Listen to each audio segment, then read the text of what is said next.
और अब बात करेंगे बीजेपी के स्पेशल 160 की। माननीय प्रधानमंत्री जी, अद्भुत क्षण है ये। नरेंद्र मोदी साहब और भूपेंद्र पटेल ये दोनों ने मिलकर जो काम किए है उसी के आधार पर डबल इंजन की सरकार का लोग स्वीकार करते हैं।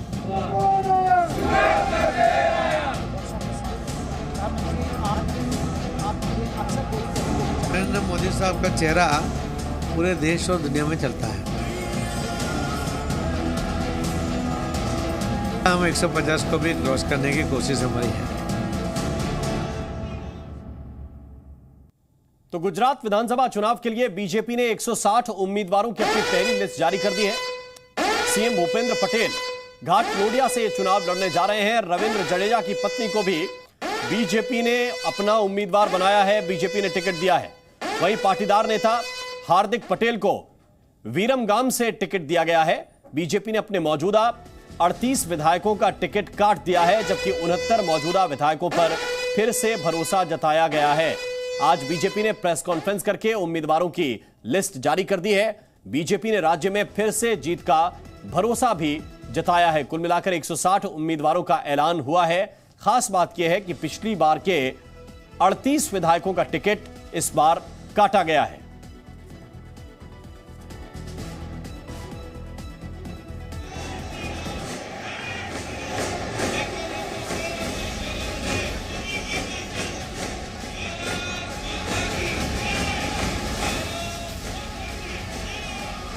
गुजरात विधानसभा चुनाव के लिए बीजेपी ने उम्मीदवारों की पहली लिस्ट जारी कर दी है। गुजरात में 27 साल से जारी विजय रथ को अजेय बनाने के लिए बीजेपी दिन रात काम कर रही है और इसकी छाप गुजरात बीजेपी की पहली लिस्ट में साफ दिखी।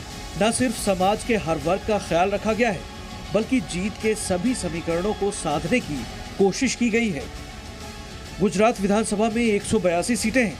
इनमें से 160 उम्मीदवारों का ऐलान कर दिया गया है। बीजेपी ने 69 मौजूदा विधायकों पर फिर से भरोसा जताया है। 38 विधायकों का टिकट काट दिया गया है, जबकि 8 मंत्रियों को भी टिकट नहीं मिला है। इसके अलावा 24 अनुसूचित जनजाति उम्मीदवारों को मौका मिला है, जबकि 13 प्रत्याशी अनुसूचित जाति से हैं। इसके अलावा 4 डॉक्टरों को टिकट दिया गया है, जबकि 4 PhD लोगों को टिकट दिया गया है। नई लिस्ट में 14 नाम महिला उम्मीदवारों के हैं।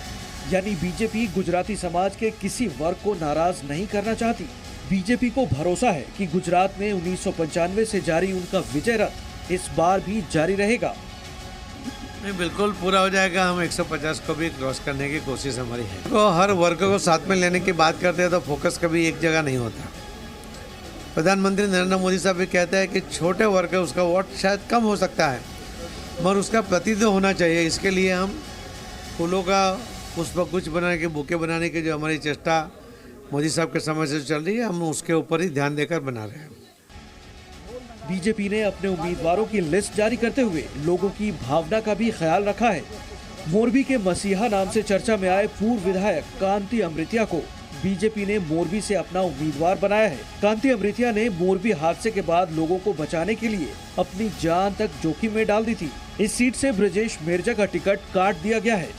सीएम भूपेंद्र पटेल अहमदाबाद की घाटलोडिया सीट से चुनाव लड़ेंगे। पाटीदार नेता हार्दिक पटेल को वीरमगाम से टिकट मिला है। वहीं रविंद्र जडेजा की पत्नी रिवाबा को जामनगर नॉर्थ सीट से टिकट दिया गया है। साल 2019 में बीजेपी में शामिल होने वाली रिवाबा पिछले कई महीनों से सियासत में काफी सक्रिय हैं। रविंद्र और रिवाबा ने पीएम मोदी से भी मुलाकात की थी। खुशी का अवसर है। मेरे साथ साथ जितने भी कार्यकर्ता भाइयों बहनों का आज चुनाव हुआ है उम्मीदवार के तौर पे, तो उनके लिए भी मैं बहुत हार्दिक शुभकामना उनको दे रही हूँ। मैं तहे दिल से आभार व्यक्त करती हूँ कि पार्टी ने जिस प्रकार मेरे ऊपर भरोसा जता के मुझे ये जो अवसर प्राप्त मिला है, उनके लिए मैं तहे दिल से धन्यवाद करती हूँ। गुजरात में बीजेपी का प्रचार अभियान जोरों पर है। बीजेपी के युवा नेता तेजस्वी सूर्या ने आज अहमदाबाद में जनसंपर्क अभियान चलाया। वहीं दूसरे दलों के नेता बीजेपी में शामिल हो रहे हैं। कांग्रेस विधायक भगवान बोरोड बीजेपी में शामिल हो गए। गुजरात का विधानसभा चुनाव बीजेपी के लिए सिर्फ इसलिए अहम नहीं है कि पार्टी के लिए जीत जरूरी है। बीजेपी के लिए ये चुनाव इसलिए भी जरूरी है क्योंकि ये राज प्रधानमंत्री मोदी का है और गुजरात में बीजेपी का किला 27 साल पुराना है। और तो और इस बार गुजरात चुनाव में कांग्रेस के अलावा आम आदमी पार्टी भी सक्रिय है। यानी बीजेपी के लिए जीत सुनिश्चित करने की एक नहीं कई वजह हैं। रविंद्र कुमार के साथ ब्यूरो रिपोर्ट, जी मीडिया। और गुजरात बीजेपी अध्यक्ष CR पाटिल ने कहा है कि मोरबी की घटना भयावह थी, लेकिन पार्टी कार्यकर्ताओं और सरकार के काम पर सभी को भरोसा है और इस बार भी बीजेपी की शानदार जीत होगी। गुजरात बीजेपी अध्यक्ष CR पाटिल साहब, जो लिस्ट जारी हुआ 160-22 आप करेंगे बाद में, उसमें हार्दिक पटेल हो या फिर रविंद्र जडेजा की पत्नी हो या कांग्रेस से कई लोग जो आए हुए हैं उनको टिकट दिया गया है। क्या इस जो उम्मीदवारी आपने घोषणा की, इससे मिशन आपका 150 पूरा हो पाएगा? नहीं, बिल्कुल पूरा हो जाएगा। हम 150 को भी क्रॉस करने की कोशिश हमारी है। हर वर्ग को आपने साधने की कोशिश की, लेकिन आपका फोकस किस पर है इस करने की? देखो, हर वर्ग को साथ में लेने की बात करते हैं तो फोकस कभी एक जगह नहीं होता। प्रधानमंत्री नरेंद्र मोदी साहब भी कहते हैं कि छोटे वर्ग है उसका वोट शायद कम हो सकता है, मगर उसका प्रतिनिधित्व होना चाहिए। इसके लिए हम फूलों का पुष्पगुच्छ बनाने के, बुके बनाने की जो हमारी चेष्टा मोदी साहब के समय से चल रही है, हम उसके ऊपर ही ध्यान देकर बना रहे हैं। पाटिल साहब, एक सवाल आता है कि पहले विजय रूपानी हो, नितिन पटेल हो या पूरा वो जो लीडरशिप था उसको पहले मंत्रिमंडल और सत्ता से हटाया गया, अब उनको टिकट से भी हटा दिया गया। हालांकि उन्होंने खुद लिख कर दिया है, इसके पीछे क्या अनुभवी लोग? मंडल के बाद उन्होंने यहाँ अभी खुद लिख कर दिया हुआ है। आपने देखा होगा जो गुजरात में सरकार चेंज हुई, कभी कोई राज्य में कांग्रेस का अगर सरकार होती और इस तरह से बदल सकते, ये संभव नहीं है। आपने राजस्थान कांग्रेस का पूरा किस्सा देखा हुआ है। भारतीय जनता पार्टी के गुजरात के जो कार्यकर्ता है वो शिस्तबद्ध कार्यकर्ता है और इतना बड़ा निर्णय, और पूरे देश और दुनिया ने देखा कि मोदी साहब के एक शब्द के ऊपर लोगों ने अपनी जवाबदारी में से मुक्त होकर दूसरा काम जो पार्टी ने दिया वो करना शुरू कर दिया। एक छोटा सवाल रहेगा, मोरबी की घटना कुछ असर पड़ेगा? तो काफ़ी लोगों की वहाँ पर डेथ हुई। मोरबी की घटना से बुरा असर नहीं पड़ेगा, क्योंकि लोग मानते हैं कि ये ब्रिज सरकार ने नहीं बनाया। 150 साल पहले अंग्रेजों ने बनाया था। उसको जो ऑपरेट कर रही थी वो एजेंसी भी प्राइवेट एजेंसी है। और जब हादसा हुआ तो आदरणीय प्रधानमंत्री नरेंद्र मोदी साहब ने तीनों दलों के जो जवान हैं उनको वहाँ पर भेज दिया। उन्होंने भी अच्छा काम किया। आदरणीय गुजरात के मुख्यमंत्री भूपेंद्र पटेल और गृह मंत्री हर्ष भाई संघवी, वो दो भी वहाँ 24 घंटा वहाँ पर रहे। आखिरी सवाल रहेगा CR साहब, 160-182 जो उम्मीदवार है, लेकिन चेहरा आपको लगता है कि हमेशा की तरफ फिर से प्रधानमंत्री नरेंद्र मोदी होंगे, उन्हीं के बदौलत सत्ता में वापसी हो पाएगी?